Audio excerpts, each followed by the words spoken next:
अस्सलाम वालेकुम। मेरा नाम हफीज़ हैदर है और मैं क्लिनिकल साइकोलॉजिस्ट हूँ। आज मैं बात करने जा रहा हूँ पर्सनैलिटी डिसऑर्डर के बारे में। पर्सनैलिटी डिसऑर्डर का जो है क्लस्टर बी, इसको जो है मैंने कल मज़ीद एक वीडियो के अंदर डिस्कस किया है। एंटी सोशल पर्सनैलिटी डिसऑर्डर को मज़ीद जो है डिस्कस किया। आज की वीडियो में मैं डिस्कस करूँगा बॉर्डरलाइन पर्सनैलिटी डिसऑर्डर क्या होता है, इसके पीछे कौन कौन सी काजेज़ हैं और इसका इलाज जो है कैसे पॉसिबल है। तो याद रखें, पर्सनैलिटी डिसऑर्डर को जो है डायग्नोज करने के लिए उम्र का जो है 18 साल होना और 18 साल से ज़्यादा होना ज़रूरी होता है। और इसमें जो है पेशेंट उसके जो है मूड्स बहुत ज़्यादा स्विंग्स होते हैं। अचानक से जो है उनके अंदर गुस्सा आ जाता है, अचानक से खुशी आ जाती है।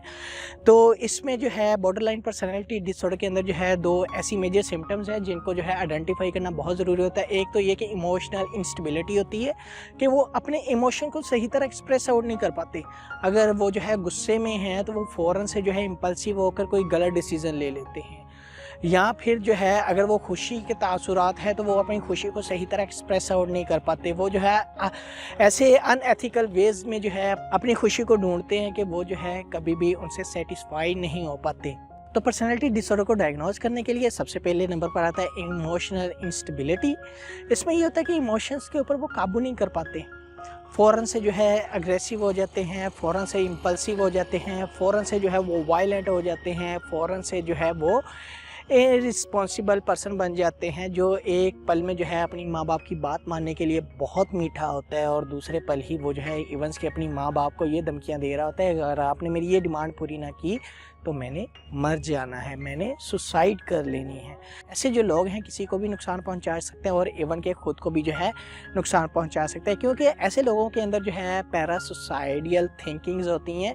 इवन के अक्सर हमने देखा है कि कुछ लोग जो है जो सिर्फ कहते होते हैं कि हमने जो है सुसाइड कर लेनी है, और वो जो है तब सुसाइड करने का सोचते हैं जब जो है एक ग्रुप के अंदर जो है दो या दो से ज़्यादा लोग मौजूद हों, और फिर जो है वो इस तरह की जो है एक्टिविटी करते हैं ताकि वो जो लोग हैं वो पकड़ लें, ताकि वो जो लोग हैं इसे रोक लें। बाज़ दफ़ा अटेंशन हासिल करने के लिए भी ये करते हैं। इस तरह के जो लोग होते हैं ये अपने इमोशंस को काबू नहीं पा सकते और इवेंट्स के बड़े बड़े जो है दावे करना शुरू कर देते हैं। फॉर एग्ज़ाम्पल जो है एक कपल्स के दरमियान जो है वो ब्रेकअप हो जाता है और कपल में से लड़का या लड़की के अंदर जो है, अगर मोस्टली ये लड़कियों के अंदर जो है इसकी सिम्टम्स होती हैं, तो अगर जिस लड़की के अंदर इस तरह की सिम्टम्स होंगी वो जो है या तो वो सुसाइड करने की धमकियाँ देगी, वो कहेगी मैं तुम्हारे बगैर रह नहीं सकती, मेरा गुजारा नहीं है, मैं ये कर दूँगी, मैं वो कर दूँगी, मैं बहुत कुछ कर सकती हूँ, मैं कुछ भी कर सकती हूँ आपके लिए, आप मत जाओ। और जब इनका जो है रिलेशन ये स्टार्ट होता है तो शुरू में ये जो है रिलेशन को बहुत हद तक जो है क्लोज़ कर लेते हैं और बहुत ज़्यादा इमोशनल अटैचमेंट हो जाते हैं। और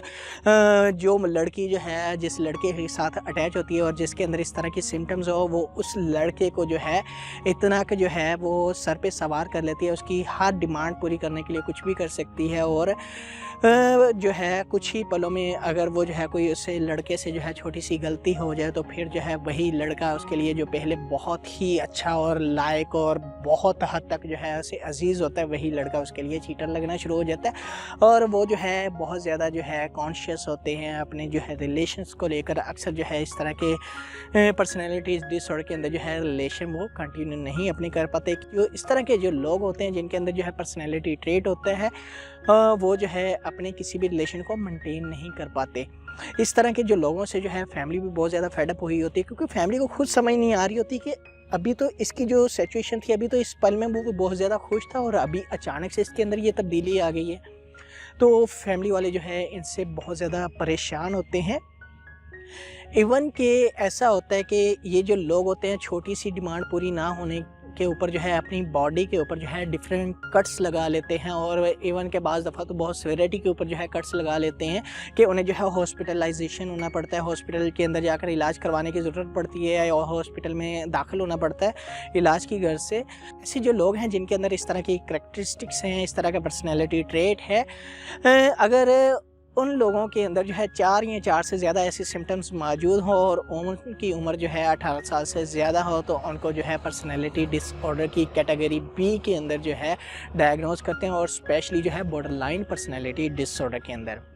इसके साथ साथ जो है ये अपनी खुशी हासिल करने के लिए हर तरह के नॉर्म्स को जो है वायलेट कर रहे होते हैं, और कोई भी नॉर्म्स जो है इनके लिए बना ही नहीं होता है, हर नॉर्म्स इनके लिए तोड़ने के लिए जो है होता है। और इस तरह के जो लोग हैं दूसरों को नुकसान पहुंचाकर बहुत खुश होते हैं। ऐसे जो लोग हैं दूसरों को मैनिपुलेट करके, इमोशनल डिस्टर्ब करके जो है बहुत ज़्यादा खुश होते हैं।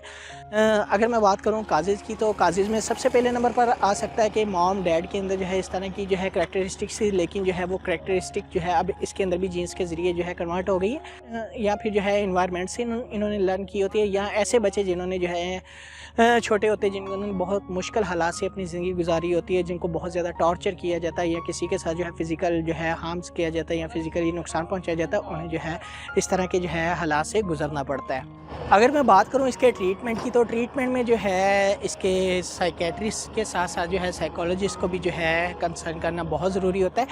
क्योंकि पर्सनैलिटी ट्रेट को जो है मेडिसिन शेक नहीं कर सकती। मेडिसिन सिर्फ और सिर्फ एक्टिव सिम्टम्स को कंट्रोल कर सकती है, और वो मेडिसिन जो है साइकेट्रिस्ट प्रिस्क्राइब करते हैं, और इसके साथ साथ जो है पर्सनैलिटी ट्रेट को मेंटेन किया जा सकता है, शेक भी नहीं किया जा सकता। और मेंटेन करने के लिए जो है साइकोलॉजिस्ट की ज़रूरत होती है। साइकोलॉजी थेरेप्यूटिक प्रोसीजर के ज़रिए जो है इनकी पर्सनैलिटी ट्रेट को जो है मैनेज करने की कोशिश करता है। फैमिली काउंसलिंग इसमें बहुत ज़्यादा ज़रूरी होती है। इवन के फैमिली काउंसलिंग के साथ साथ जो है पीयर काउंसलिंग भी बहुत ज़्यादा ज़रूरी होती है। बॉर्डरलाइन पर्सनैलिटी डिसऑर्डर को बॉर्डरलाइन पर्सनैलिटी डिसऑर्डर इसलिए कहा जाता है क्योंकि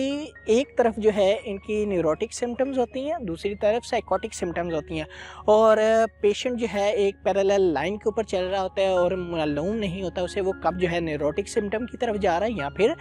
साइकोटिक सिम्टम्स की तरफ जा रहा है। तो इस तरह के पेशेंट जो है बहुत कम जो है साइकोलॉजिस्ट या साइकेट्रिस्ट से कंसर्न करते हैं, क्योंकि इस तरह के जो है लोगों का ये ख्याल होता है कि हमारी ज़िंदगी में जो कुछ हो रहा है मेरी मर्ज़ी से हो रहा है, और हम जो है अपनी ज़िंदगी में बहुत ज़्यादा खुश हैं।